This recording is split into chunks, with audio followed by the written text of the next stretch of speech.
dv by dt, if I multiply it by dx and dx, तो देखो ये चीज क्या बन गई, ये बन गई dx by dt into dv by dx.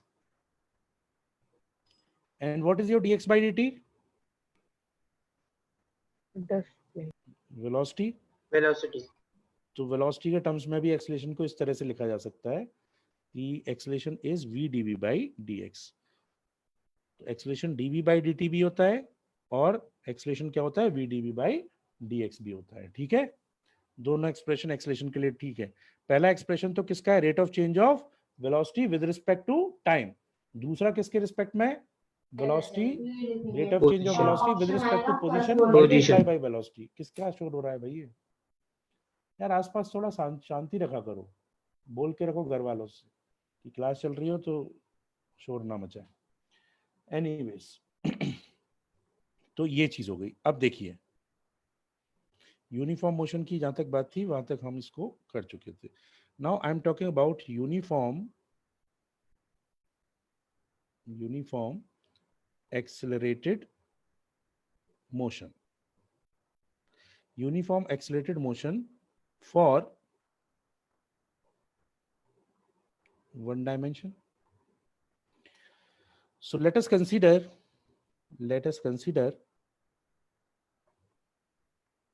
a body is traveling in a straight line. A body is traveling in a straight line with the initial velocity u. अब इनिशियल वेलोसिटी बोल रहा हूं तो ये t इक्वल्स टू 0 पे हो गई, and final velocity v ये किसी t टाइम पे, and it is moving with uniform acceleration. So when I से यूनिफॉर्म का मतलब क्या हुआ, यूनिफॉर्म का मतलब हुआ acceleration is not changing its magnitude and neither its direction, both are constant, तभी यूनिफॉर्म बोलेंगे.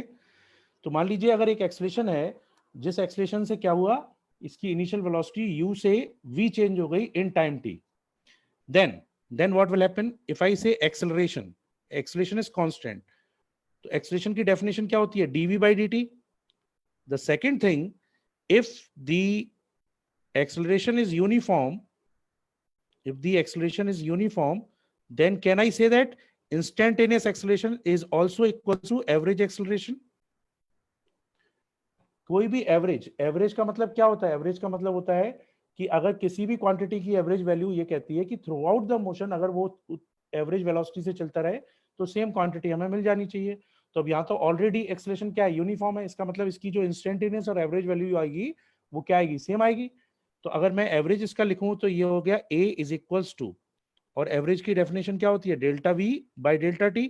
अब वेक्टर नहीं लगाते, वेक्टर क्यों नहीं लगाते, क्योंकि आई ऑलरेडी टोल्ड यू कि वन डायमेंशनल मोशन के लिए इसमें प्लस माइनस से काम चल जाएगा. तो मैंने एक्सप्रेशन को क्या लिख लिया, delta we by delta T, and delta we क्या है यहाँ पे, v माइनस यू, कितने टाइम में, t टाइम में. तो that means this particular thing will give me, क्या आ जाएगा अपने पास, ये अपने पास आ जाएगा acceleration is equals to v minus you by t, और I can say v is equals to u plus a t. So this is our first equation of motion for accelerated rolling motion, accelerated uniform motion, right? Then second, we also know that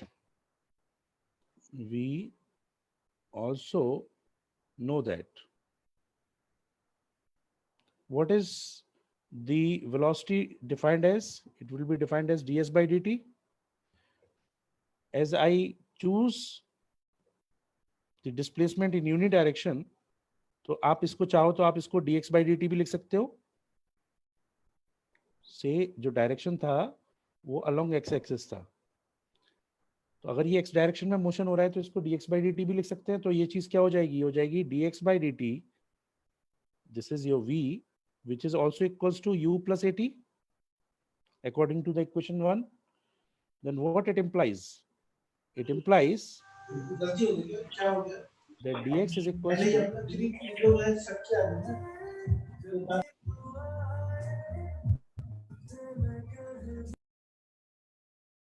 that dx is equals to क्या हो जाएगा बच्चों, ये हो जाएगा आपके पास u plus at into D T,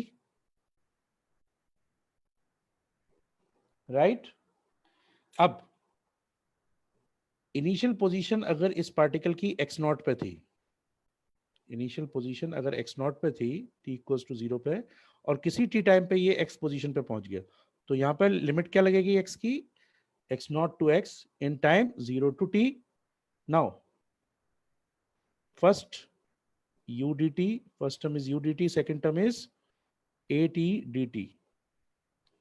क्या आएगा इसका इंटीग्रेशन, इसका इंटीग्रेशन आ गया x minus X not is equals to ut plus half at square. Getting my point. तो अगर आपको पोजीशन के टर्म्स में लिखना है तो पोजीशन के टर्म्स में आपकी इक्वेशन क्या बन गई, सेकंड इक्वेशन आपके पास आ गई x is equals to X not plus ut plus half at square.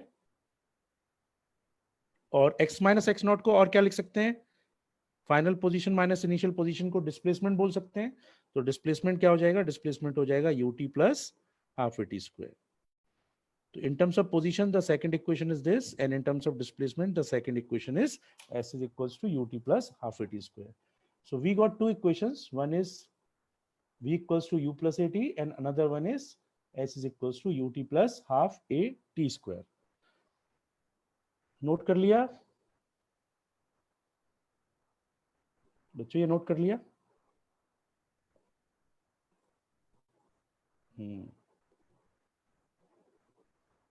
कोई डाउट? मैंने सबसे पहले कहा कि एक्सलेशन यूनिफॉर्म था। यूनिफॉर्म का मतलब होता है कांस्टेंट। तो जब भी कोई भी क्वांटिटी कांस्टेंट होती है, उसकी एवरेज और इंस्टेंटेनियस वैल्यू क्या होनी चाहिए, सेम होनी चाहिए। तो इसका मतलब मैंने उसको कंपेयर किससे कर दिया, एवरेज एक्सलेशन से, which is total change in velocity divided by total time. So v minus you by T that will be equals to a। उससे पहली इक्वेशन क्या आ गई, v is equals to u plus at। नाउ we also know that v equals to ds by dt. if I am choosing this as a unidirectional, मतलब one dimensional motion ले रहा हूं, तो इसी ds by dt को मैं dx by dt लिख सकता हूं, से x डायरेक्शन में चल रहा है। तो आपके पास x क्या आ गया, x आ गया x not plus ut plus half at square by the simple integration, and that is also giving me x minus x naught is nothing but final position minus initial position, which is the displacement. So displacement is equals to ut plus half at square. Now what about the third equation of motion? इसको note कर लिया तो इसको rub कर दूं।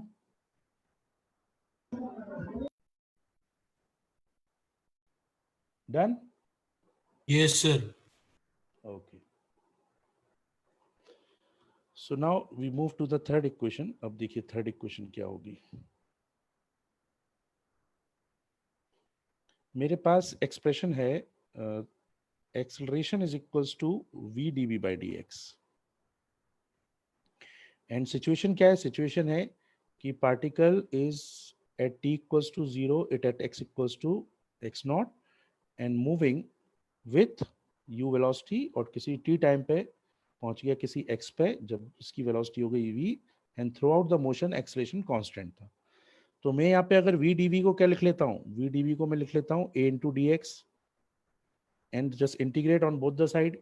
Initial velocity u, final velocity is v, initial position is x naught, final position is x. Then you can see that it will be v square by 2. By putting the lower limit and upper limit, you will get v square minus u square by 2. ये तो आ गई LHS। RHS में क्या मिला, RHS में आपको मिला a into x minus x naught, which is nothing but a into s, because final position minus initial position displacement मिल गया। तो this is giving you the third equation as v square equals to u square plus 2a, या तो x minus X not लिख लें, या इसको लिख लें v square is equals to u square plus 2as। so this is your third equation. So I got three equations for motion, that will be v square equals to u square plus 2as, v equals to u plus at, and s is equals to ut plus half at square. So these are the derivations for uniform accelerated motion. Clear? अब देखिए इस पे question किस तरह से बनता है। तो पहले एक सिंपल क्वेश्चन ट्राई करते हैं। इसके अलावा एक फोर्थ इक्वेशन भी है, उस पर भी आते हैं, but first let me give you one simple question.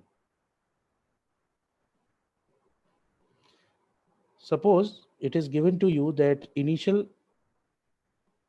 velocity of a particle is u, which is accelerating with a constant acceleration. This is given to you कि ये किसी constant acceleration से चल रहा है, which is not given to you, right? सिर्फ आपको given क्या है? Given आपको ये है कि initial point पे velocity है u and किसी final position पे velocity है v. Then what is the velocity at the midpoint of this path? What is the velocity at point P in terms of u and v? तो अब तीन equation है अपने पास, ध्यान से देखना. इक्वेशन अपने पास है v is equals to u plus A T, s is equals to u t plus half A T square and v square is equals to you square plus u s. इन तीनों equation की खास बात यह है कि आपको ये पहले जज करना है कि कौन सी इक्वेशन यहाँ पे फिट होती है.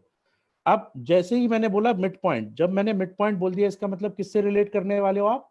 डिस्टेंसेस से. तो अगर मैंने टोटल डिस्टेंस मानी s, तो ये बात क्या कर रहा है? ये बोल रहा है s बाई टू.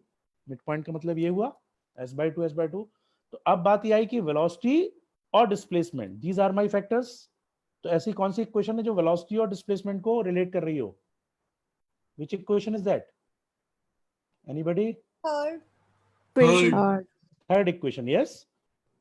तो आपको बस यही आइडेंटिफाई करना है. इक्वेशन अपने पास तीन है, लेकिन हमें ये देखना है कौन सी इक्वेशन कब लगानी है. अगर वेलोसिटी टाइम की इक्वेशन रिलेट करना है तो फर्स्ट पे जाएंगे, अगर डिस्प्लेसमेंट टाइम को रिलेट करना है तो सेकंड पे जाएंगे. अगर मुझे थर्ड पे, अगर मुझे डिस्प्लेसमेंट और वेलोसिटी को रिलेट करना है तो मुझे किस इक्वेशन पे जाना पड़ेगा? थर्ड इक्वेशन पे. तो थर्ड इक्वेशन के हिसाब से पहले क्या करते हैं, ए और बी के बीच में लगाते हैं. ए मेरा इनिशियल पॉइंट था, बी मेरा फाइनल पॉइंट था. तो V square is equal to you square plus 2as, जहां पे ना मुझे s पता है ना मुझे a पता है. फिर अगर वेलोसिटी मिड पॉइंट पे मान लीजिए vp है, तो अब a और p के बीच में लगाइए तो क्या हो जाएगा? vp square is equals to you square plus 2 into a into s by two. Can we say that? AP portion के लिए मैं इनिशियल वेलोसिटी u ले सकता हूं, AP पोर्शन के लिए मैं एक्सेलरेशन को कांस्टेंट a ले सकता हूं, और डिस्प्लेसमेंट कितना मिल गया मुझे? s by to.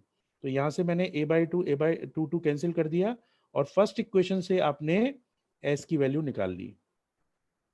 First equation से s की वैल्यू क्या आई? फर्स्ट इक्वेशन से as की वैल्यू आ गई आपके पास v square minus u square by two. तो if we put this value in the second equation, I will get vp square is equals to u square plus v square minus u square by 2, which means v square plus u square by 2, and this is my final answer. क्या हो जाएगा? velocity at point P is root of v square plus u square by 2. Did you get it, everybody? तो identify करना बहुत जरूरी है कि भाई मेरे पास तीन इक्वेशंस हैं, उन तीन में मैं कौन सी चूज करके लगाऊं. ठीक है. जैसे यहाँ पे मैंने देखा कि मिड पॉइंट पे मुझे निकालना था, मतलब डिस्प्लेसमेंट की बात हो रही थी, तो डिस्प्लेसमेंट वेलोसिटी के लिए थर्ड इक्वेशन पे जाना था. अदरवाइज आप और कोई भी इक्वेशन लगाते अननेसेसरली वो स्टेप्स बढ़ा देता, कि मैं पहले मिड पॉइंट के लिए टाइम निकालूं, फिर उस टाइम को रखूं, फिर उससे मैं वी सॉल्व करने की कोशिश करूं, तो वो अननेसेसरली टाइम बढ़ाएगा. तो ये जज करना तीनों में कि कौन सी इक्वेशन लगानी है कौन सी नहीं, that is very very important. Okay. Then इसके बाद यूनिफॉर्म एक्सेलरेटेड मोशन के लिए there is a fourth equation, which is the displacement in, तो फोर्थ इक्वेशन लिखिए, displacement in nth second,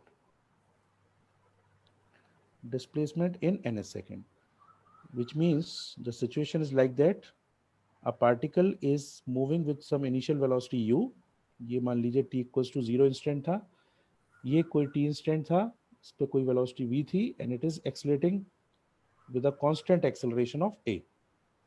obviously यहाँ पे मैं यूनिफॉर्म एक्सेलरेशन की बात कर रहा हूँ, तो हर बार मुझे एक्सेलरेशन कांस्टेंट ही मानना पड़ेगा. Now if the question is asking you what is the displacement travelled in nth second, so what do you understand by nth second? nth second क्या होता है? इफ आई से what is the displacement in first second, first second का मतलब क्या होता है, 0 से लेके 1 वाला interval. If I ask you what is the displacement in fourth second, बताओ कौन सा इंटरवल होगा fourth second. 0 to 4. 0 to 4. 3 to 4. 3 to 4. 3 to अच्छा 3 to देखो, 4. वेट, दो चीजें हैं. अगर मैंने आपसे ये पूछा होता find the displacement in 4 second, in 4 second अलग चीज हो गई. इन 4 सेकंड का मतलब क्या हो गया, 0 से लेके 4 सेकंड वाले इंटरवल की मैं बात कर रहा हूं. कहां से कहां तक की बात कर रहा हूं, पूरे इंटरवल 0 से 4.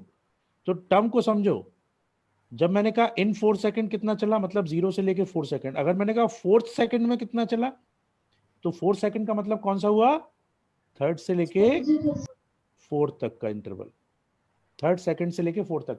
जैसे आप फर्स्ट को क्या बोलते हो, फर्स्ट सेकंड कौन सा होता है, 0 से 1. सेकंड कौन सा होता है, 1 से 2. थर्ड सेकंड कौन सा होता है, सेकंड से थर्ड. तो फोर्थ सेकंड कौन सा हुआ, थर्ड से फोर्थ. तो nth सेकंड कौन सा हुआ, n minus 1. n minus 1. nth second कौन सा हुआ, n-1 सेकंड से लेके n सेकंड तक का इंटरवल. करेक्ट. विच मीन्स अगर मुझे nth सेकंड में डिस्प्लेसमेंट निकालना है तो कैसे निकालूंगा, n सेकंड में चला हुआ डिस्प्लेसमेंट माइनस Sn-1 में चला हुआ डिस्प्लेसमेंट. करेक्ट. अब सिंपल इक्वेशन लगा दें. अब देखो यहां पे हम किसको रिलेट कर रहे हैं, डिस्प्लेसमेंट को किसके साथ, n सेकंड बोल रहा हूं मैं, n सेकंड में टाइम के साथ. यस. तो अगर डिस्प्लेसमेंट और टाइम का रिलेशन है तो किस इक्वेशन पे जाना पड़ेगा, Second. Second Very equation. good. तो सेकंड इक्वेशन क्या कहती है, ut plus half A T square. तो ut plus half A T square में n के लिए t क्या बन गया, n बन गया. तो un plus half A N square. और n-1 के लिए क्या बन गया, u into n-1 plus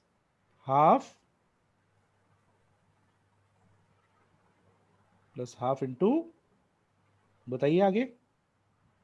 an-1 का whole square. Very good. an-1 का whole square. Right? And therefore, what we get is Snth is equals to u plus a by 2 2n-1. तो ये मेरे पास एक फोर्थ इक्वेशन भी है.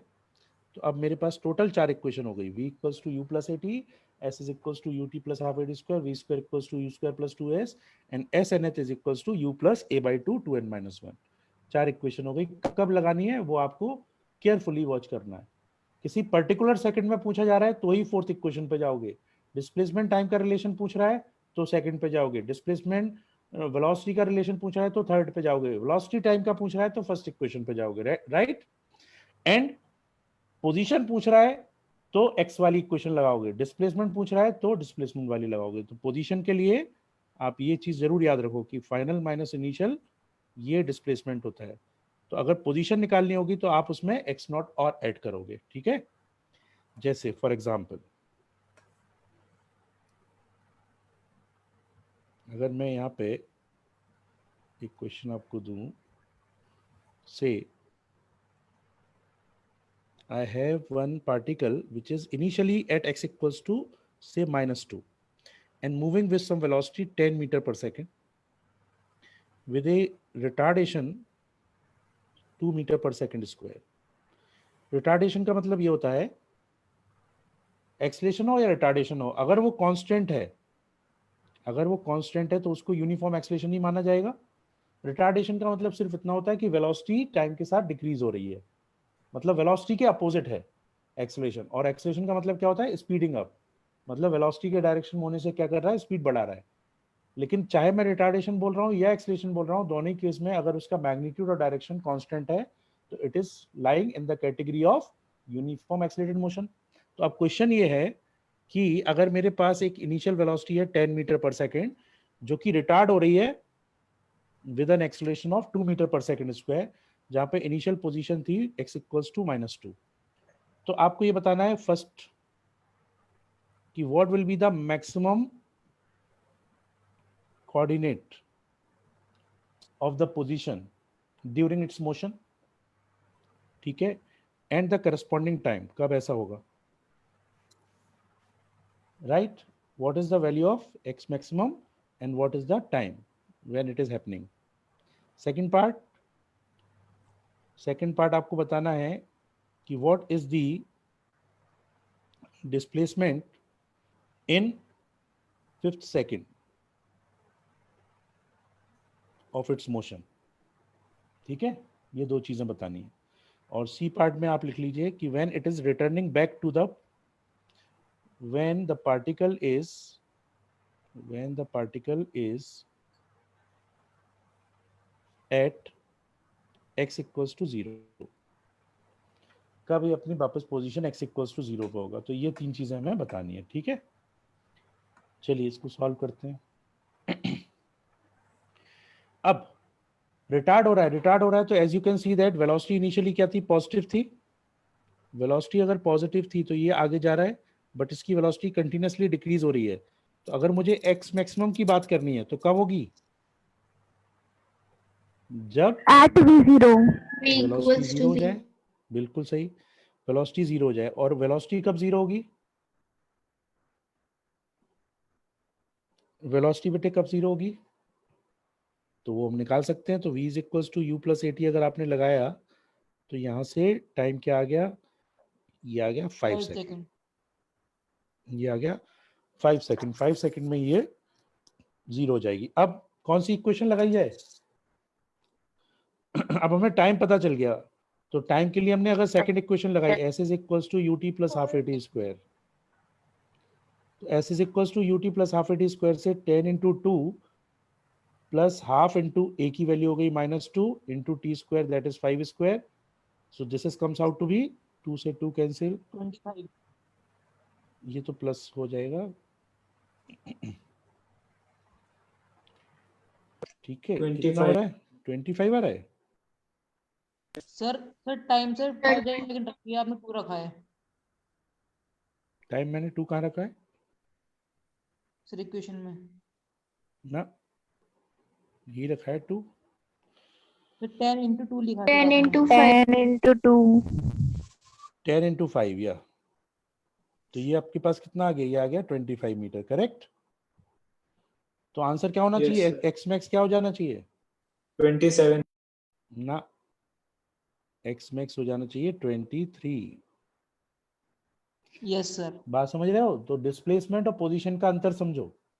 डिस्प्लेसमेंट आपको देता है टोटल पाथ लेंथ, जबकि पोजीशन के लिए आपको क्या करना पड़ेगा, पोजीशन के लिए आपको डिस्प्लेसमेंट आया आपके पास 25. डिस्प्लेसमेंट क्या था, ये था आपका x final minus x initial.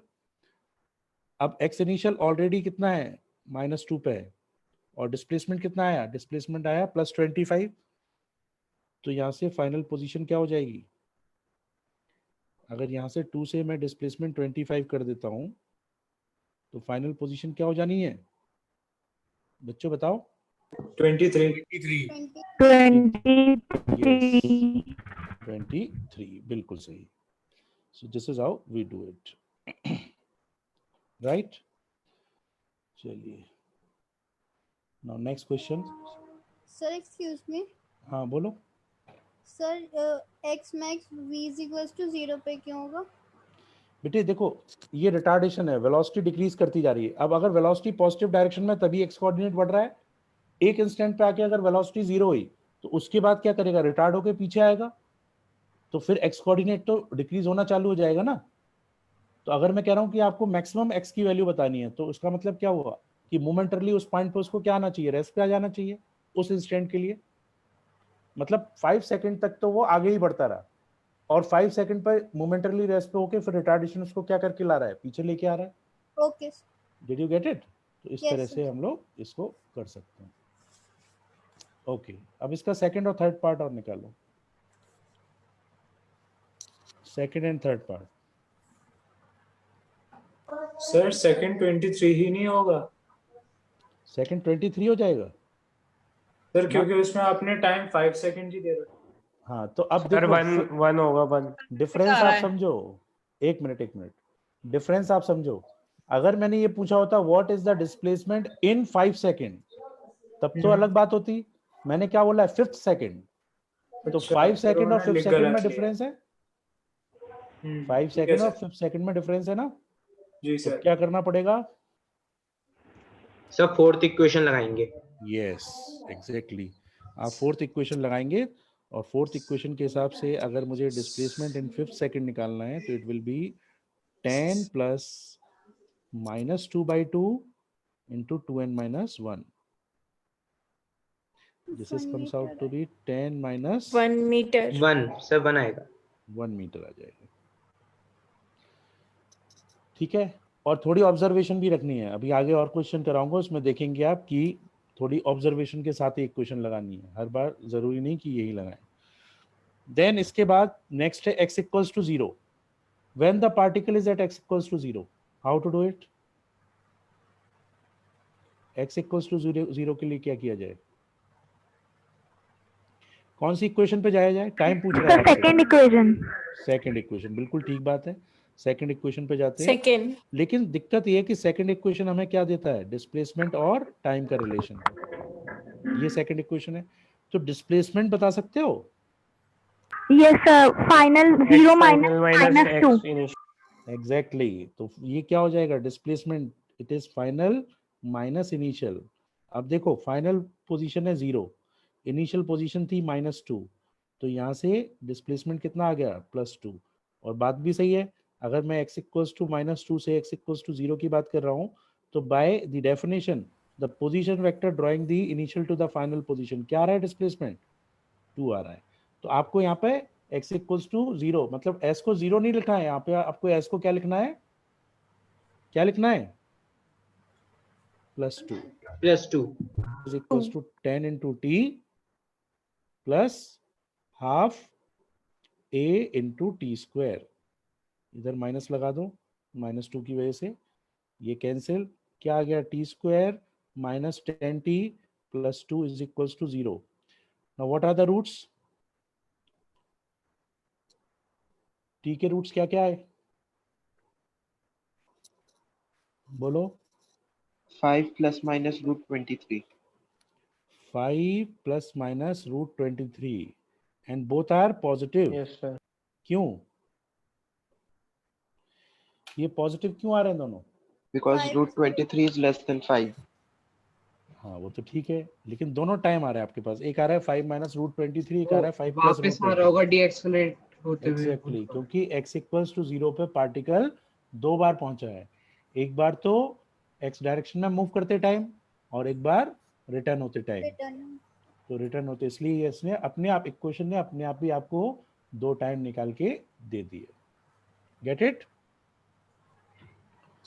बच्चों? ये बात समझ में आई? Yes sir. Yes sir. Yes sir. चलिए इसके बाद हम इसकी एप्लीकेशन करते हैं। तो एप्लीकेशन क्या कहता है? Excuse me sir. हाँ बचाओ, बताओ। सर जो 5 प्लस रूट 23 है, तो सर जब वो जा रहा होगा ये तब का टाइम होगा ना? 5 प्लस नहीं, लौटने का टाइम, जो ज्यादा टाइम है वो लौटने का ही होगा ना। जो कम हाँ, टाइम यस था सर। वो, जो कम टाइम था वो आपका क्या था? वो कम वाला टाइम तो एक्स एक्सेस में जाने का था, और लौटने वाला टाइम क्या हो जाएगा? इस तरह से हो जाएगा। Okay sir. एक मिनट बच्चों।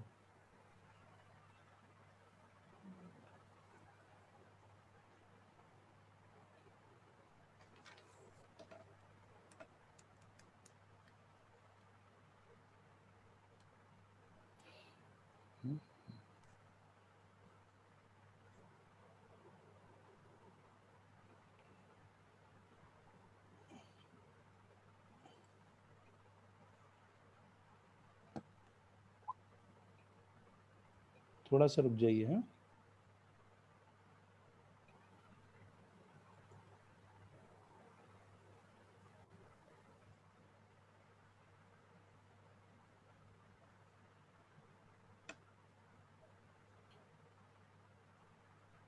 सर, ये लाइव कैसे बंद होगा?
हेलो सर, आपको आवाज आ रही है मेरी?